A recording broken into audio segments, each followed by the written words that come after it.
This is your host, Britton Ambrose. Today's episode is titled The Office US vs. The Office UK by Carrie Fishbane. Okay, we've got to be mature about this. It's time to do some serious analysis of both versions of the classic, The Office. I need to really get into it. That's what she said. Sorry, I couldn't help myself. Both versions of The Office are considered classics in their own right. The UK version premiered in 2001 and had a modest following at first, but later gained viewership in reruns and became one of the most successful shows in UK history. From a little place called England. We used to run the world before you. The US version lasted from 2005 to 2013. During the first season, it had a low viewership, but after Steve Carell starred in the 40-year-old version, in the hiatus after the first season, the show gained massive popularity. Though many use the tried and true argument of the original is always better to arrive at the conclusion that the UK version of The Office will always reign supreme, today I'll be doing a deeper analysis. I'll compare the characteristics and merits of both versions of the show to argue that The Office US is the best. And I promise my American bias isn't getting in the way here. I'll put the American flag that I always have on hand should I need it.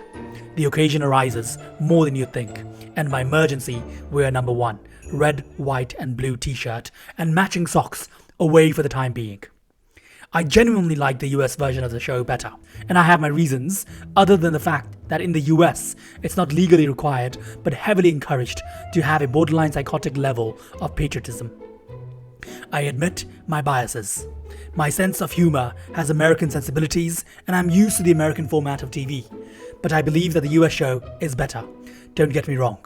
The Office US and UK are both shows that dare to go beyond what we are all used to seeing on TV.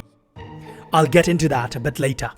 But both shows are genuinely amazing and groundbreaking, and both of them change the landscape of sitcoms in their respective countries for years to come. I just think the US version is better, and I have my reasons. The tone, Warnham Hogg versus Dunder Mifflin. As excited and fascinated about a subject as you are, and real life does that. The Office UK takes place in a very drab and dreary office that gave off the sense of being trapped. This resembles how some of the workers in the office feel that they are trapped in a dead-end job. The Office UK was filmed on a shoestring budget, so the style of the show adhered very strictly to the documentary style the show is known for. In the US version, the first season adheres very closely to the tone and style of its predecessor, giving it that same low budget and dreary feeling. Episode 1 was based on the original British version, so it's about 50% based on theirs, and the remaining 5 episodes were completely original. However, as the show gained more popularity in season 2, it drifted away from The Office UK by putting more colour into the setting and adopting a more cheery tone. The atmospheres of both shows were created to appeal to their primary audiences. The British in general are more cynical people, while Americans are more hopeful. The preferred tone between the two shows is of course a matter of preference, but the US version gained a big following much sooner than the UK version, and tone probably had something to do with it. The US version of the show also had far more supporting players than the UK version. While both offices are said to have a staff of almost 20 workers within the show, the US office featured its supporting cast and each character had a moment to shine. Also, the supporting cast at Dunder Mifflin was far more diverse. While almost everyone in the office of Warnham Hogg looks like they burn at the mere suggestion that it's going to be a sunny day, the staff of Dunder Mifflin represented a bunch of different races and cultures. This allowed for the US office to occasionally focus on subjects such as discrimination and racism, subjects that were at the time not talked about often enough on TV, especially in comedies. Of course, Michael Scott was the boss of the US office, often would make off-color, racist and sexist jokes, but he was always made to look like an idiot when he did so. Michael also made these jokes out of ignorance, not hatred. The US office is able to stay just as popular, if not more popular today, as when it first aired, without being insensitive towards cultural issues, because Michael clearly is made to look like an idiot when he makes these jokes. He just doesn't have a frame of reference. He's not capable of understanding. David Brent also was made to look like a fool when he made off-color comments, but since there were no people of color or gay people in his office, they were played up for cringe factor and shock value, because unlike the American office, the camera couldn't cut to the people of color in the office to reinforce the fact that the person making the joke is supposed to be the butt of the joke. That's what she said, the boss that influenced the tidal wave of sitcoms to come. Think of the main characters of sitcoms before The Office: Ross Geller, Jerry Seinfeld, Sam Malone. All of these characters are funny, but the characters surrounding them were all crazier and more dysfunctional. This allowed the main character to function as a straight character, the most normal character in the respective show, who would produce comedy from their reactions to the actions of the more wildcard characters. Both The Office UK and US were so unique because for the first time in a long time, since the days of I Love Lucy and Gilligan's Island, the main character functions as the craziest in the cast and were the main source of comedy in their respective shows. David Brent and Michael Scott both function as the office clown. Admittedly, without David Brent, there would have been no Michael Scott to break ground on American TV. Ricky Gervais set the stage for the boss who was crazy, dysfunctional, and desperate for attention. It's best summed up by one of Michael's most famous quotes on the show: "Would I rather be feared or loved? Easy. I want people to fear how much they love me." That line, in essence, captures the spirit of both characters. Ricky Gervais played a huge role in the success of the original show, acting as showrunner, producer, and of course starring as David Brent. Gervais began his career in music, eventually transitioning into stand-up and later writing and acting. Unfortunately, with roots as a singer and a comedian, Gervais grew accustomed to having the spotlight squarely on him. This is probably why David Brent is such an attention-stealing character. He likely wrote the show in a way that audience could only focus on him. Who could pay attention to the antics of Gareth or the love growing between? And if David starts singing original songs playing the guitar he brought all the way from home. In all fairness, UK TV shows have shorter seasons, and Gervais needed his leading man to make the biggest impression he could to keep viewers tuned in for season 2. In comparison, Steve Carell began his acting career in sketch comedy at Second City. As an improv and sketch comedian, one must feed off of their fellow actors.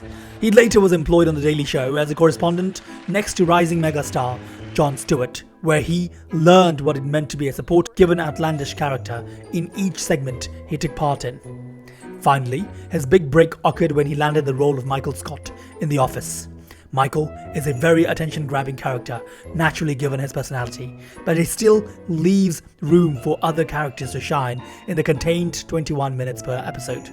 This way, the audience is left wondering what Michael is going to do next, but they are also thinking about the romantic tension building between Jim and Pam or the general neurosis of Dwight.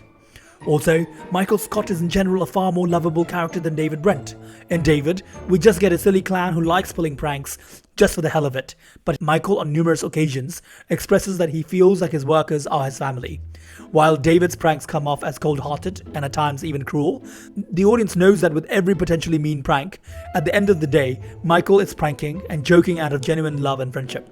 Another obvious character trait of David is that he is more arrogant in his character. While his constant rants to the camera about how the world works are no doubt amusing, they make for an arrogant and not necessarily lovable character. Michael, on the other hand, can be arrogant at times, but is more like a puppy trying to figure out how to successfully get a treat than anything. Michael is an idiot, constantly trying everything he can to get the love and appreciation of everyone around him. He may be annoying, unintentionally bigoted, and undoubtedly stupid at times, but the audience is willing to forgive it, all because, above everything else, Michael Scott just wants love. Battle of Love, Jim and Pam, aka Jam vs Dawn and Tim. Aka Torn, I guess. Already you can see why Jim and Pam's relationship has an advantage, being that the US version of the show wasn't only centered around the antics of the boss. Thus the US office was more able to make the love interest a focal point of the show. So while Dawn and Tim mostly served as a source for David to base jokes off of, Jim and Pam felt more real and more emotional.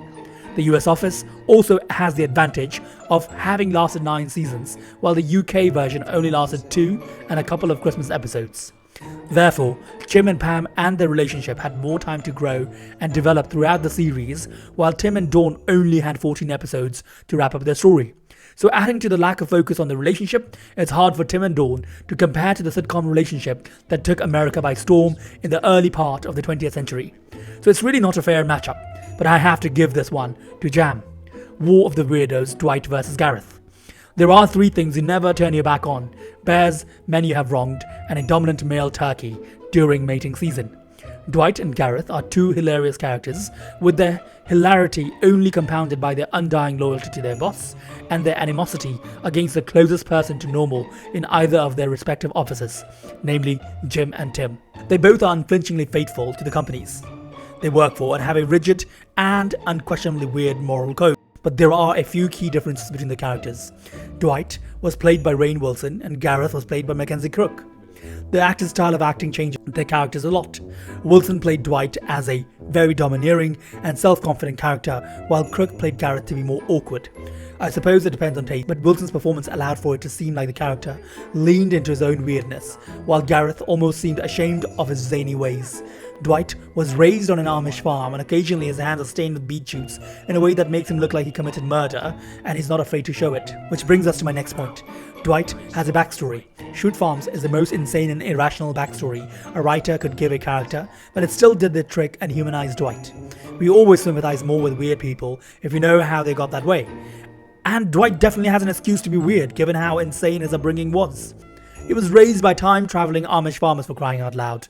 Dwight was also more humanized by the fact that the US office lasted long enough to flesh him out as a character, Shoot Farms and all. Throughout the course of the US version of the show, Dwight found love, financial prosperity, and a hope, and fans were cheering him on every step of the way because they had been following the arc of his character for 9 seasons. If Gareth had a wife and owned a successful business by the finale of the UK office, audiences wouldn't care as much because Gareth wasn't on TV for long enough for us to get to know his character. About the world that you live in. And we're gonna try to say, like, here's something you might do to make yourself feel better, or to here's a path through the maze.